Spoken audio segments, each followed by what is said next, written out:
আরে ভাই চলো আজকে সেই বুড়ার কবরে গিয়ে টাকাগুলা রেখে আসবো। ঠিক আছে ভাই, চলো চলো। আরে দাঁড়িয়ে যাও, আমার কবরের উপরে তোমরা কোনো টাকা রেখো না। এই দেখো চলে এসেছি, চলো এখানে আমরা টাকাগুলো রেখে দেই। আরে থামো থামো, এটা করো না, আমার অনেক কষ্ট হবে, এটা করো না।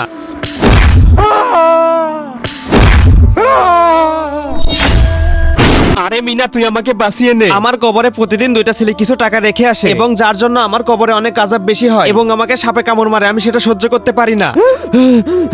আরে আমি আবার আজকে সেই একই স্বপ্ন দেখলাম। এখন চলো বাবার কবরে গিয়ে দেখে আসি সত্যি কি সেটা হচ্ছে নাকি।